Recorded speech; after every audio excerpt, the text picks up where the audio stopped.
Salut les gars, nous sommes encore de retour ce matin. Alors là, je me positionne sur le chat du livre sterling et du Swiss franc. Ok, donc c'est la monnaie d'Angleterre contre celle de la Suisse, d'accord. Donc ce sont les deux monnaies, ce sont les deux qui forment une paire. Voilà. Donc là comme ça, je me positionne sur l'unité de la semaine, d'accord. Je me positionne sur l'unité de la semaine et ce que vous devez remarquer, c'est quoi? C'est que nous sommes en phase de consolidation. Est-ce que vous voyez? Et je vous ai toujours dit que lorsqu'il y a les consolidations comme ça, il faut faire très très attention. Pourquoi? Parce que vous voyez comme ça, ici, le marché est venu prendre quoi? Il est venu prendre la liquidité. D'accord? Il est venu prendre la liquidité ici. Vous voyez? Ils sont relativement identiques, quoi. Ok? Donc il prend la liquidité en haut ici. Et comme il a fini de prendre la liquidité, des buy side, maintenant il fait quoi? Il redescend. Et il vient faire quoi? Il vient prendre la liquidité en dessous ici. Vous voyez? Ici aussi il y a la liquidité. Donc de là, il vient et il prend la liquidité là. Vous voyez? Et ensuite, il remonte. Il vient où ça? Dans un fair value gap.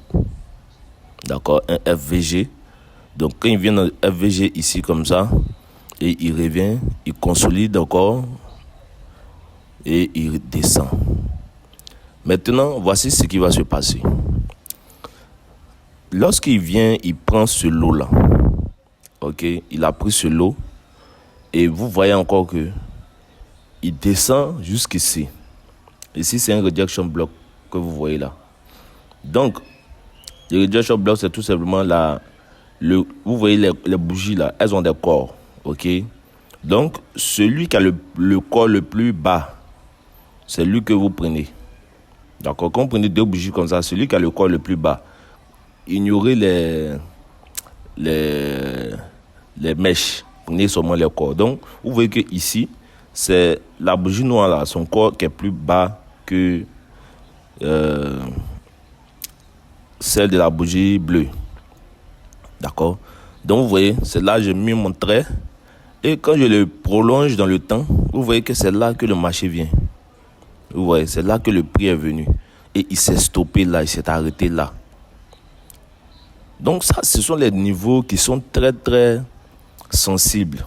Ok, dans l'espace du marché. Ce sont les niveaux qui sont très sensibles. Donc, si je prends un trade, par exemple, disons, je prends un trade ici. Ok, c'est un exemple, hein, voilà, une hypothèse. Donc, supposons que je prends un trade ici.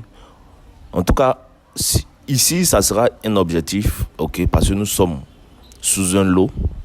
Ok, donc je prends mes profits là et je peux envisager prendre mes profits ici aussi, c'est-à-dire à ce niveau là.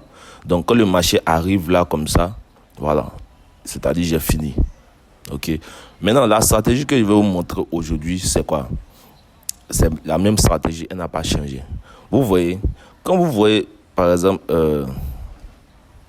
que le marché est venu, il a pris la liquidité comme ça, ok, sous un lot, et puis il est venu, il s'est arrêté là. Ça, c'est une confirmation, ok. Si ça arrête là, et puis vous voyez qu'il y a une expansion comme ça, ok, qui est très agressive comme ça, ça c'est pour vous un signe pour dire que le marché va faire quoi? Il va se renverser et attaquer désormais quoi? Les buy side, c'est-à-dire les hauts, ok, les hauts. Les hauts qui sont identiques, soit les doubles hauts, ok, les hauts qui sont identiques comme ça, d'accord. Donc, quand vous voyez, il a pris un lot, et puis s'est arrêté à ce genre d'endroit, et puis vous voyez qu'il fait boum, ok, expansion rapide, expansion violente, expansion agressive vers le haut. Alors, vous devez penser à prendre un trade. Et où est-ce que vous allez prendre ce trade? Ici, dans ce fair value gap là. Est-ce que vous voyez?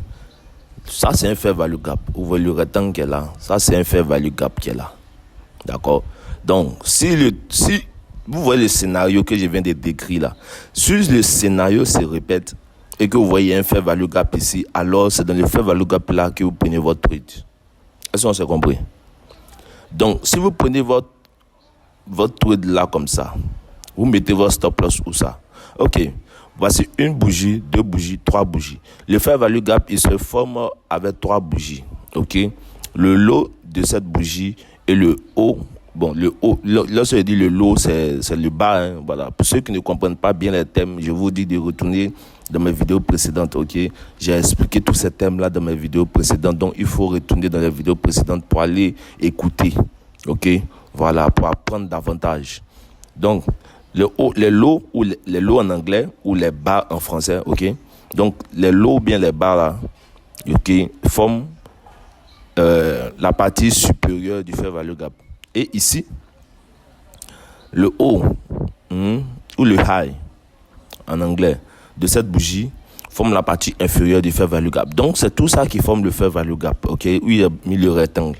C'est pas le rectangle qui est le fair value gap ou le FVG, mais j'ai pris ça pour délimiter la partie.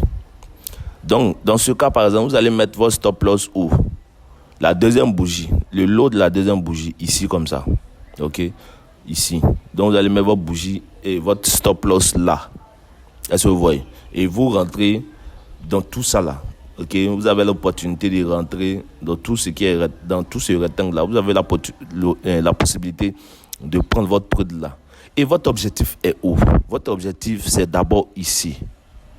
Ok, c'est d'abord ici. Ensuite, si le marché arrive là, parce que le marché peut faire quoi? Il peut arriver ici et il va continuer. Ou soit il peut arriver ici et il va retomber. Ok, c'est-à-dire il va se renverser pour venir en bas. Ok, donc il faut prendre des partiels. C'est ce que je vous enseigne toujours. Prenez toujours des partiels. D'accord? Donc, ici, le marché, votre premier objectif, c'est là. Ensuite, votre deuxième objectif, c'est où? C'est ici. Parce que si on prend, ok, en montant comme ça, là, où sont les hauts? Parce que le marché, il cherche quoi? La liquidité. Il cherche la liquidité au-dessus des hauts et au-dessus des bas. Est-ce que vous voyez? Il cherche la liquidité au-dessus des hauts et en dessous des bas. Est-ce que vous voyez? Donc, comprenez ça comme ça. Est-ce que le marché recherche? Ok. Donc, ici, il y a la liquidité. Ici, il y a la liquidité. Et ici, nous avons un fair value gap. Est-ce que vous voyez? Donc, vous devez savoir une chose. Les fair value gap qui sont au-dessus des points de liquidité sont très très attirés par le marché. Ok, voilà, c'est-à-dire le marché aime aller, le prix aime aller dans ces zones là parce qu'il va pour rebalancer, pour équilibrer. Vous voyez, il a fait ça, mais il doit aussi faire ça. Est-ce que vous voyez? Il a commencé ici et il est descendu jusqu'ici. Donc, ce même segment de prix là, il doit refaire la même chose ici comme ça. Vous voyez? Et souvent, il peut arriver là. Ok? Et sur le marché, arriver ici maintenant, ça va dépendre de certains trucs, de certains paramètres comme l'économie mondiale ou l'économie du pays en question. Parce que si vous êtes en train de trader, par exemple, le Swiss franc, ok, c'est-à-dire la monnaie du Suisse, ou bien vous êtes en train de trader le dollar, ok, en fonction de ce qui se passe dans le pays. C'est pourquoi il est très important de regarder le calendrier économique là. Voilà, parce que tout ce qui va se passer dans le pays, sur le plan politique, sur le plan économique, sur le plan, je sais pas, des lois, la juridiction, les trucs comme ça, ça affecte la monnaie de ce pays-là. Vous voyez? Voilà. Et tout ce qui se passe aussi dans le monde entier. Vous voyez? Lorsqu'il y a eu la guerre en Ukraine, ok, on a vu que qu'est-ce qui était affecté? C'était l'euro qui était affecté. Vous avez vu que l'euro a chuté. L'euro avait chuté pendant des semaines, voire des mois. Vous comprenez? Donc, vous prenez votre trade là et votre objectif est ici. Votre premier objectif, c'est là. votre second objectif, s'il continue d'aller en haut, votre second objectif, c'est ici. Et enfin, votre troisième objectif, c'est là. Vous voyez, parce que ça, c'est un fair value gap. Et je vous l'ai dit, c'est pas trop sûr qu'il arrive ici. Ok, il peut arriver là et il va retomber. Du genre, il va se renverser et continuer vers le bas. Vous voyez, parce qu'il a fait quoi? Il a laissé la liquidité ici. Donc, le marché, c'est comme ça. Il est toujours en train de chercher quoi? Les zones d'imbalance, ok, comme ici, les fair value gap, les FVG, ou soit il est en train de chercher la liquidité en haut comme ça, ok, en haut des hauts, ou soit en bas. Est-ce que vous voyez? Donc, on va faire un petit exemple, ok. Supposons que quelqu'un va prendre un trade là, ok. Et on va faire cet exemple avec le plus petit lot, c'est-à-dire la plus petite quantité que quelqu'un peut utiliser. D'accord? La plus petite quantité que quelqu'un peut utiliser. Donc, ici, par exemple, on va prendre un lot. Ok? Ça, c'est un lot. Comme par exemple, vous voulez acheter, je sais pas, 1 kilo de viande ou bien 1 kilo de, je sais pas, de sucre. C'est pareil. Ici aussi, si vous voulez acheter, par exemple, cette paire-là, ou bien si vous voulez la vendre, il y a aussi des quantités. Ok? On va vous demander, ok, quelle est la quantité que vous voulez acheter ou bien quelle est la quantité que vous voulez vendre. Donc, c'est ça. Donc, le plus petit, ok, on va utiliser un lot ici. Donc, quelqu'un qui va acheter cette paire-là avec un lot, s'il met son stop loss, comme je vous l'ai dit, en dessous de cette bougie-là, on va voir combien il va perdre avec un lot.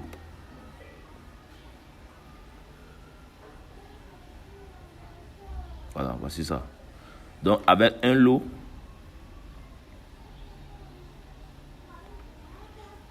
ok.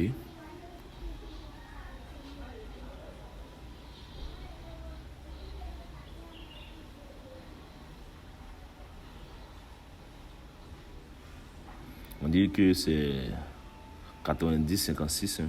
90-56, ok. 90-56. Donc le lot vient à 90-56. Je peux faire 90-56. Bon, là, je suis à 86-09. Vous voyez, non? Il y a le stop loss qui est là. Donc n'oubliez pas, nous sommes sur la semaine. Hein? Nous sommes sur la semaine. Ici, c'est quoi? C'est le bas. Le bas, c'est...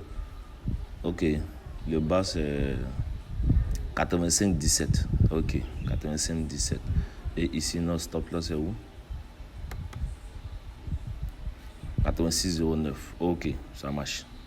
Donc, voici ce que quelqu'un pourrait perdre. 831 $. Ok. Quelqu'un pourrait perdre 831 $. C'est-à-dire, si tu es rentré quelque part ici, et que tu mets ton stop loss là, ok, ici. Donc, si le marché vient et puis touche ton stop loss, alors tu vas perdre 831 $. Mais,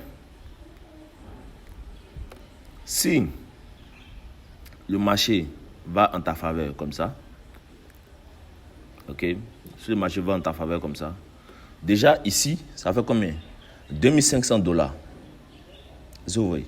Donc, tu es rentré là, et le marché, il commence à monter, jusqu'à atteindre le premier trait rouge là. Ok? C'est le même trade, hein? C'est pas deux trades, c'est le même trade. Donc, si là, il touchait ton stop loss, tu allais perdre par exemple 831 $. Mais là, où il est en train de monter maintenant là, s'il atteint cette première ligne rouge là, tu es à 2500 $, les gars. Bon, ça peut se faire en juste 2 semaines comme ça, hein?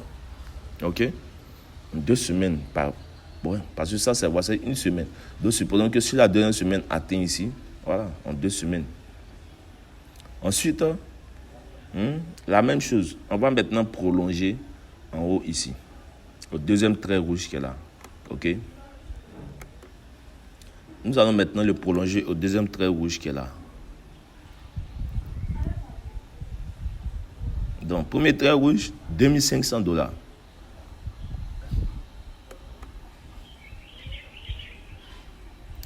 Ensuite, si on arrive au trait rouge, ça fait combien? 3532,92 $. Et si on arrive à le faire value gap ici, nous sommes à 4000 $, 4188 $. Est-ce que vous voyez? Donc ça, c'est la puissance du trading là. Ça, c'est la puissance du trading. C'est ce que les gens font dans les banques. Ok? Ou même, bon, ça, c'est les traders des banques, hein? Ouais, ceux qui travaillent pour les banques. Mais pour les particuliers, ok? Pour les particuliers, comme ça, d'accord? On dépose de l'argent sur des comptes et on trade avec ça. Est-ce que vous voyez? Donc, sur ce, je vous dis à très bientôt.